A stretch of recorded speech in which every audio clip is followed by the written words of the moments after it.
book of Job. I didn't know how to approach all of the different conversations in the book because there are 9 speeches. It's not really arguments. They're not really arguing back and forth between Job and his friends, but it's really more of speeches. Each one of them are making speeches. Job, of course, is defending himself. Chapter 3 is really focused upon his grief once he starts to speak. But each one of his friends, they're making speeches to him. And what I wanted to do was to look at some of their speeches and be able to discuss that. But there's a lot of them. So like I said, Job has 9 speeches. Eliphaz has 3. Bildad has 3. And there's 2 from Zophar. And then, of course, God's response to Job's friends that covers several chapters. And so, as I was studying through, I wanted to focus upon Job's friends as a whole and the things that they said. And as I was studying through, I came across in my notes from school an outline from Brother Dan Cates when he was teaching this that he had given us in class. And this outline is structured from that. So I can't take all the credit for this outline, but I have adapted it this morning. But I thought it was very fitting for looking at the friends of Job. And that brings about the topic, the attitudes that cause pain. Now, Job was in a lot of pain, wasn't he?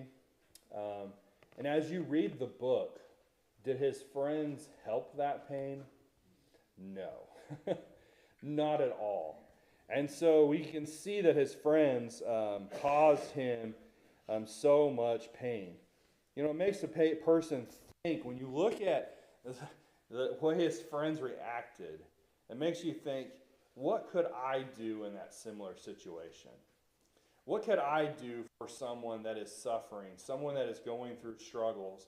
How can I help them? Because the way the friends did it was not right? And so, if you go to Isaiah chapter 50, there's an interesting verse, amazing passage used here. Isaiah 50, and you look at verse 4. Isaiah 50 and verse 4. It says, "The Lord God has given me the tongue of the learned, that I should know how to speak. A word in season to him who is weary. He awakens me morning by morning. He awakens my ear to hear as the learned." And so you think about Isaiah here.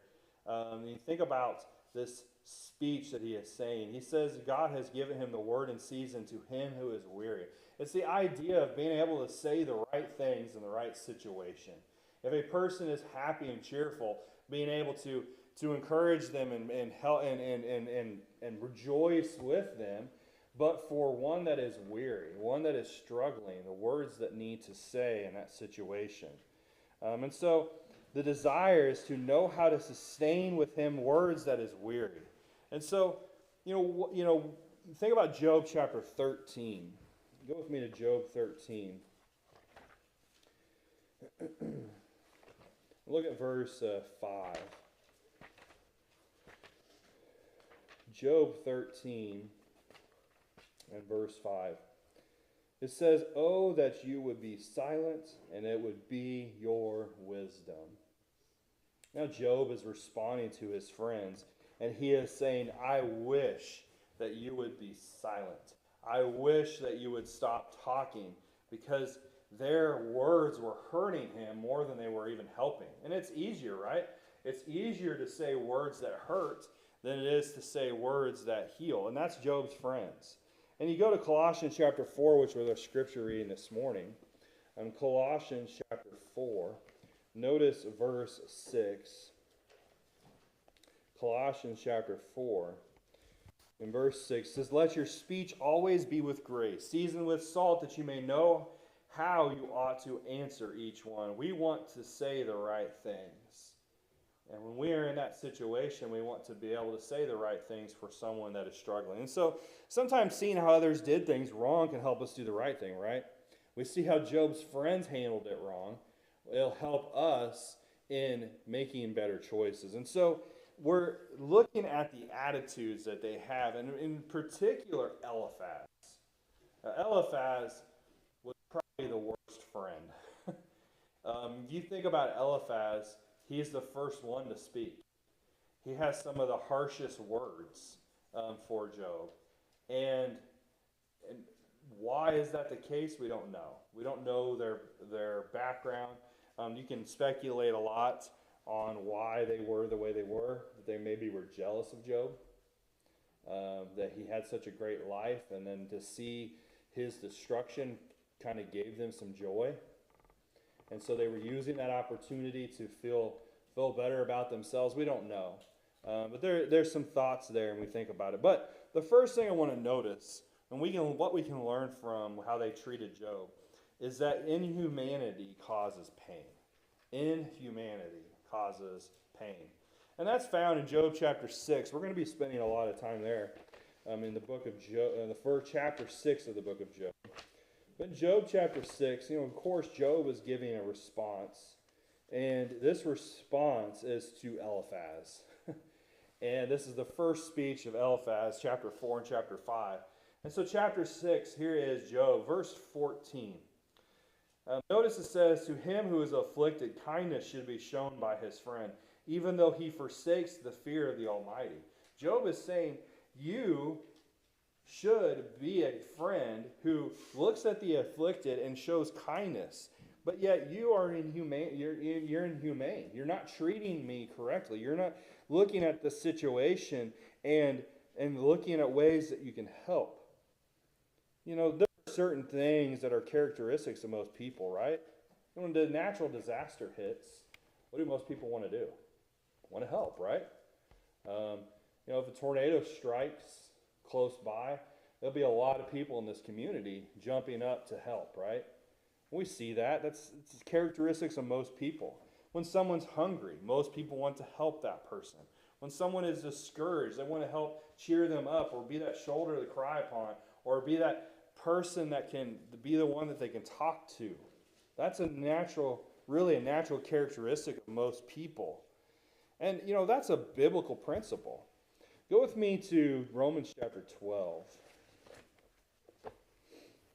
Keep your finger here in Job 6, so we're going to be back.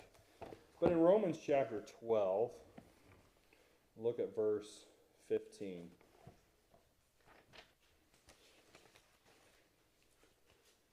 Romans 12, verse 15. It says, "Rejoice with those who rejoice, and weep with those who weep. We are to share in rejoicing and weeping." And so that's the same principle there. When one is rejoicing, this is talking about the context of God's people. When God's people are rejoicing, we rejoice with them. When God's people are weeping, we weep with them. And so we share in those times. Hebrews chapter 13. Hebrews chapter 13. Notice verse 3. Hebrews 13 verse 3 says, "Remember the prisoners as if they chained with them, those who are mistreated, since you yourselves are in the body also." Those that at this time that were being persecuted and thrown in prison and being treated in that way, they were to remember them. And not only that, but we are to remember those that are suffering, and to share in that with them in the sense of trying to help in ways that we can. Jeremiah chapter 9, notice verse 1. Jeremiah 9 and verse 1. Jeremiah says, "Oh, that my head were waters, and my eyes a fountain of tears, that I may weep day and night for the slain of the daughter of my people." It's kind of a graphic picture of the mourning for those that have sinned. Jeremiah is looking at the people who have sinned, and he is saying that if my head were as waters, my eyes a fountain of tears. Jeremiah gets that name, the weeping prophet. And we can see that here, that weeping prophet. He was mourning for those that had sinned. And then Luke chapter 10. Luke chapter 10. We're not going to read all of this, but it is the parable here that Jesus gives. In Luke chapter 10,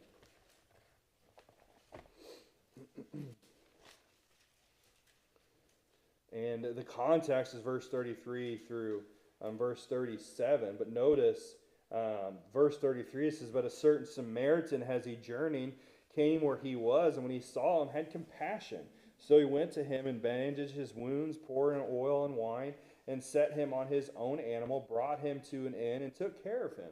And so the parable of the Good Samaritan here, all these other people passed by this man that had been robbed, but yet this Samaritan helped this Jewish man who was in a bad situation. And so one should have pity on others, as understand as a principle exhibited by the Good Samaritan. And so to Job's credit, when others were in need, he showed them pity. It's interesting because Eliphaz states that. Go with me to Job chapter 4. Job chapter 4. Look at verse 3 and 4. This is in Eliphaz's first speech to Job. And notice what he says in verse 3 and 4. Job chapter 4, verse 3 and 4. Says, "Surely you have instructed many, and you have strengthened weak hands. Your words have upheld him who was stumbling, and you have strengthened the feeble knees." Notice, Eliphaz is looking at Job, and he's going, "You were one who strengthened the weak." Job strengthened the weak. And he recognizes that of Job. He says, "You've been one that's that way," yet Eliphaz did not follow that example. Eliphaz really brought about a lot of pain and suffering for Job by his words. We jump over to Job chapter 16. Job chapter 16, look at verse 4 and 5. Job chapter 16 and verse 4 and 5. Job, to his friends here, notice what he says in verse 4 and 5. It says, I also could speak as you do. If your soul were in my soul's place, I could heap up words against you and shake my head at you. But I would strengthen you with my mouth, and the comfort of my lips would relive your grief. Notice, Job is saying, if I was in your situation and if you were in mine, he said, I could have heaped all these words of discouragement against you, but he says, I wouldn't. If I was in your situation, I would have pity on you. I would be one who would show that humanity, who would be one that would strive to encourage and to uplift him, but they were not. Notice Psalm 35. Psalm 35.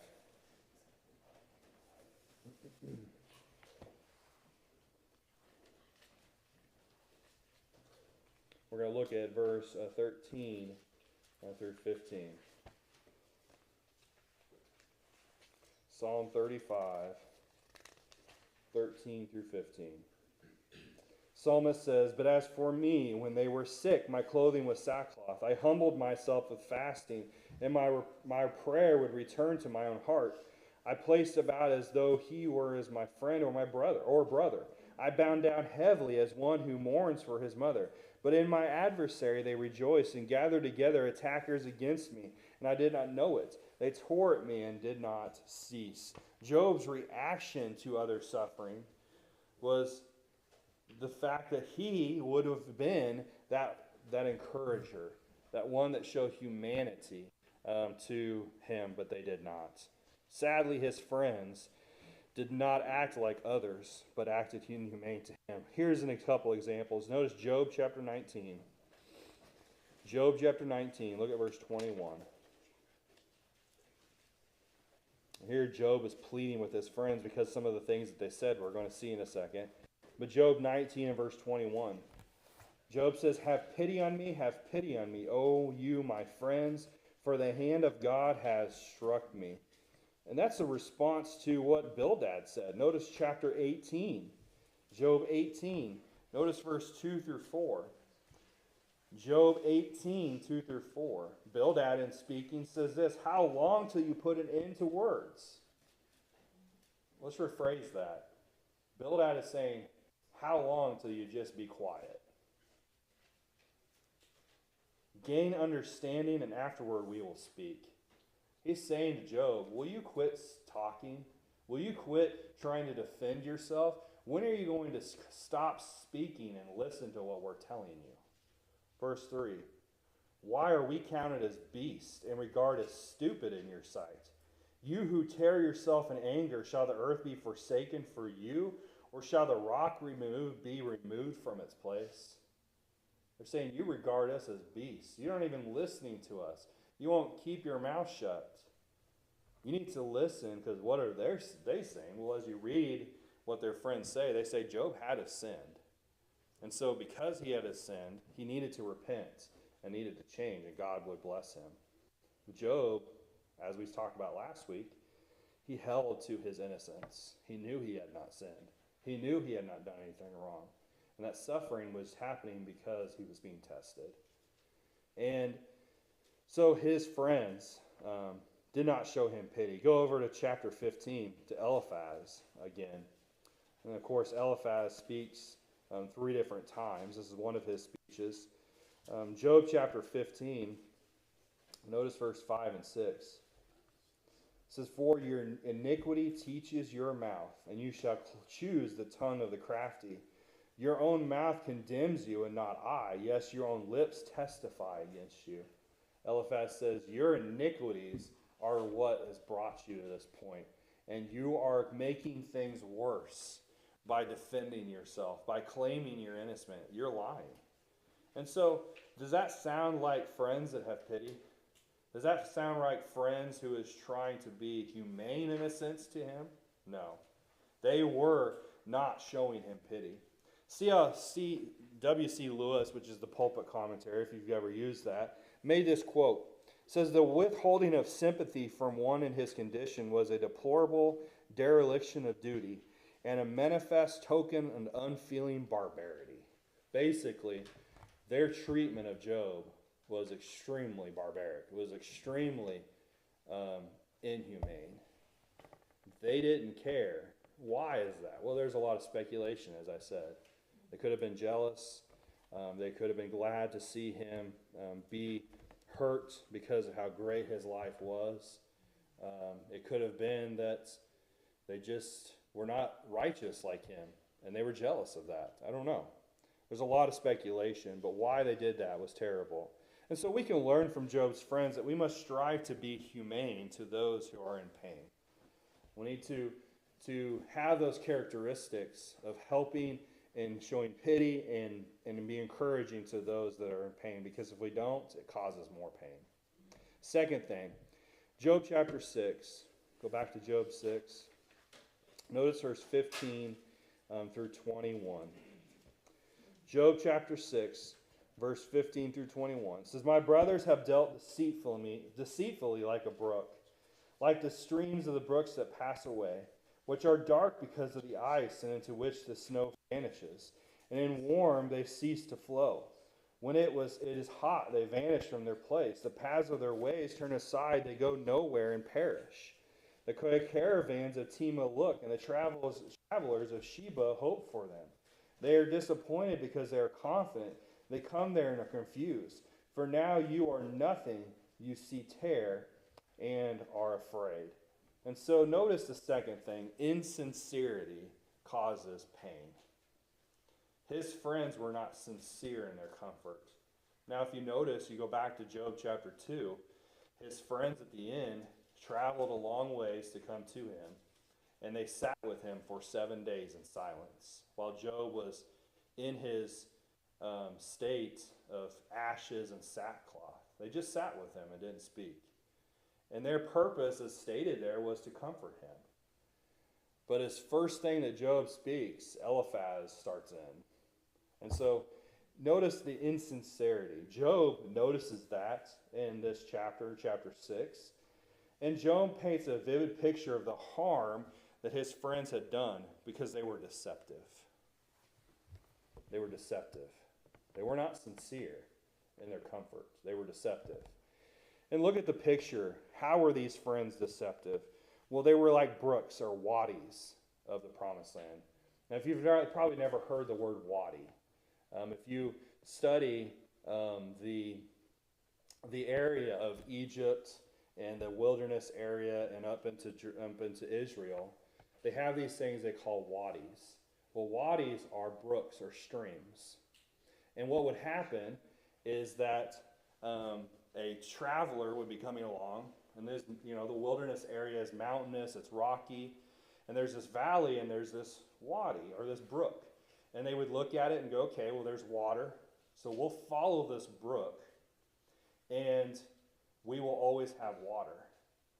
Well, wadis only came during the time of the rainy seasons. And so they would follow these brooks, and they would get up into the mountains, and the water would disappear because the water was only there for a short period of time. And so as we're reading through Job chapter 6, Job compares their comfort to a wadi, to a brook that looked like it had water, but it would disappear quickly. It was deceptive. And if you look on maps, they'll call these areas wadis. You'll see that on maps. And so his friends were deceptive. And so he compares the black ice, the ice that was black in the mountainous areas. It was the ice that would scrape along the ground and cause dark sediment.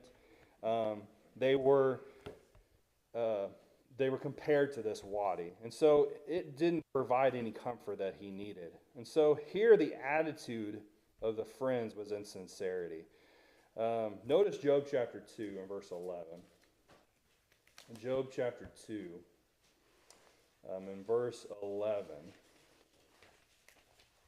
It says, now when Job's three friends heard of all this adversity that they had come upon him, each one came from his own place, Eliphaz the Temite, Bildad the Shuhite, and Zophar the Naamite.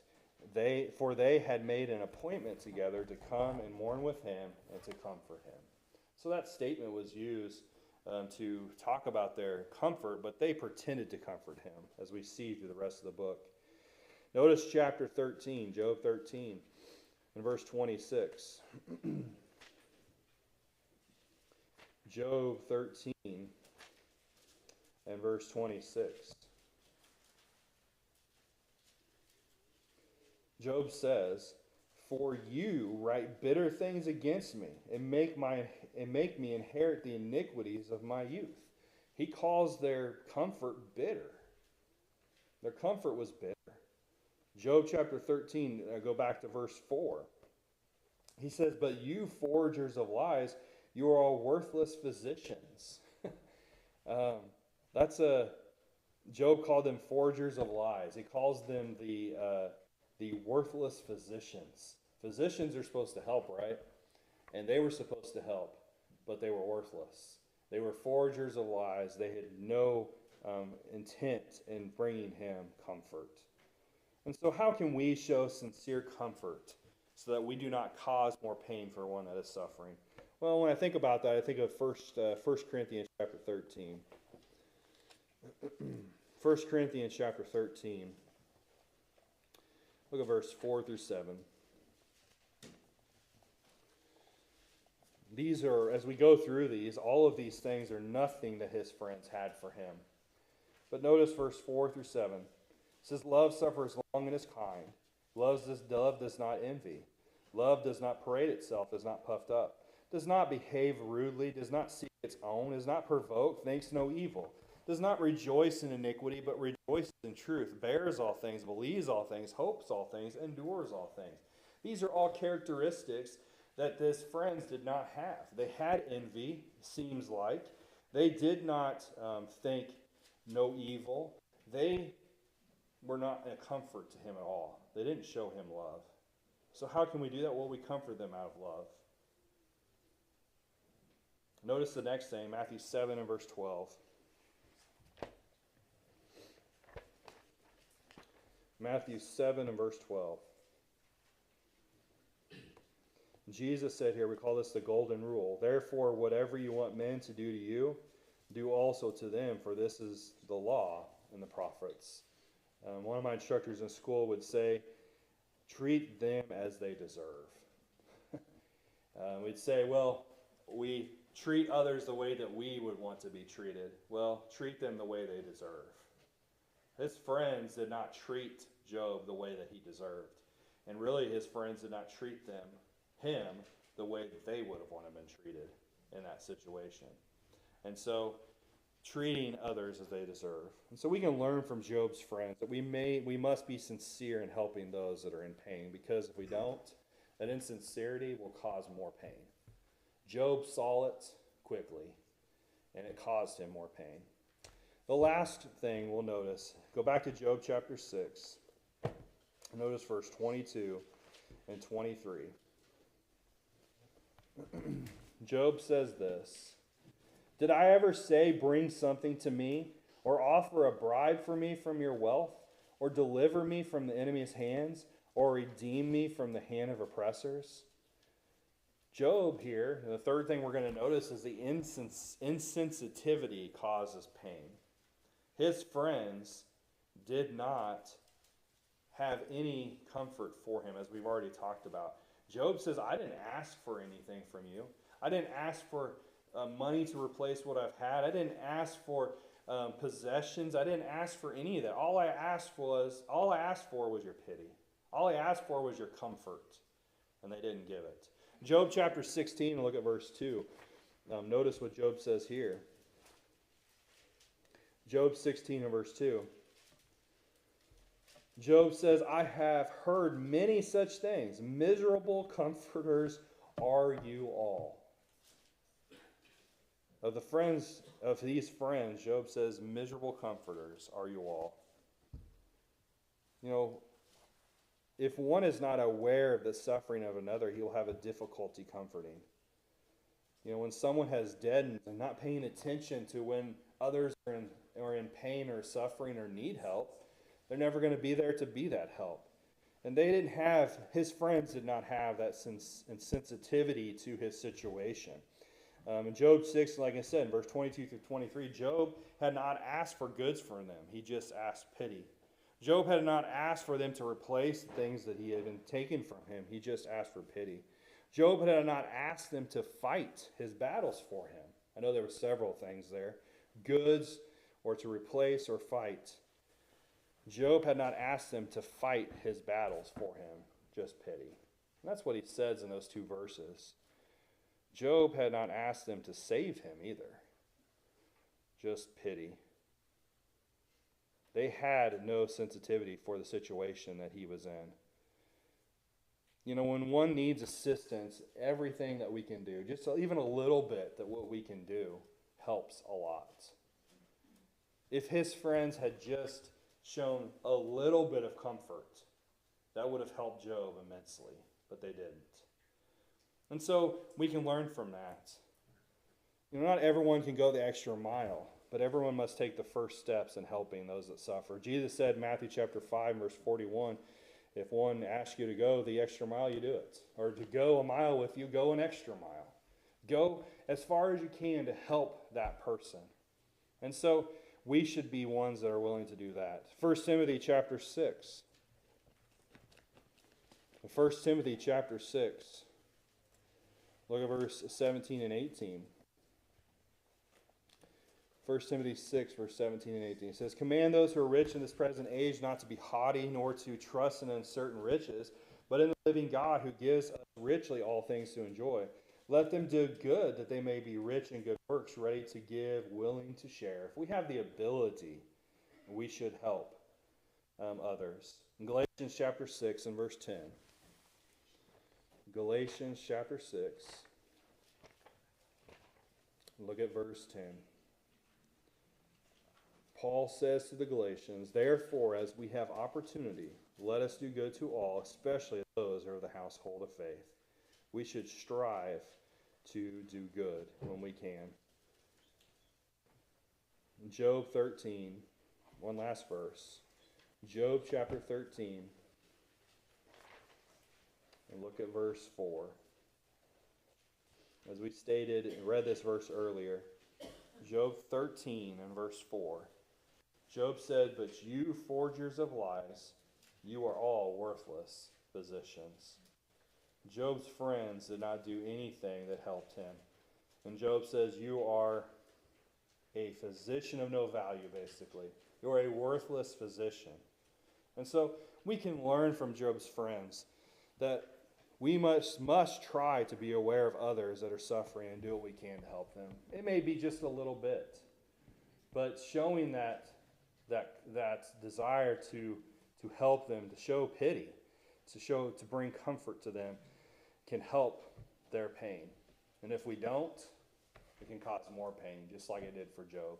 And so, as we look at Job's friends, we can look at the things that they did wrong and help hopefully change those things in our reaction and helping of others.